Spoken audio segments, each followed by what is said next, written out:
Welcome back to the Payfunnels tutorial series. Today, we'll show you how to create a recurring payment link that includes both a one-time setup fee and a trial period for your customers. Before we begin creating the payment link, I'd like to let you know that you can create multiple setup fees from the settings section under the billing tab with name you want, such as one-time setup fee, deposit, joining fee, etc., according to your needs. First, click New Payment Link, enter the name of your service or product, and add a description. In this example, we'll use business consulting services for both the name and description. Next, select the product type. You can choose between single product or multiple products. We'll select single product, then choose recurring as the payment type. Now enter the amount you want to charge your customer on a daily, weekly, monthly, or yearly basis. In this example, we'll enter $5,000 and select monthly. Next, scroll down to the advanced options section. Enable and select the appropriate setup fee from the list. We'll choose a $1,000 setup fee.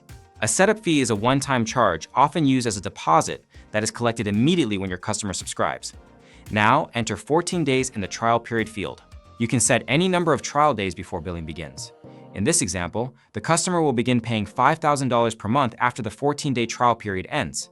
If you want, you can also customize the trial period label from settings under Billing tab.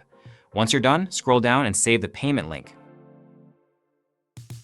Your payment link has now been created. You can copy and share it with your customers via text message, chat, or any social media platforms. You can also directly email the payment link using the Send Payment Link option. A website integration code is also generated automatically, allowing you to add a Pay Now button directly to your website. You can also click View Payment Link to see the checkout page. Let's click View Payment Link. On the left-hand side, you'll see the product details along with the total amount due, which includes the $1,000 one-time setup fee. To summarize, your customer pays $1,000 upfront as a setup fee when subscribing. After the 14-day trial period, they will automatically be charged $5,000 every month until the subscription is canceled. That's it in the video. If you have any questions, feel free to contact us at support@payfunnels.com. Thanks for watching this video.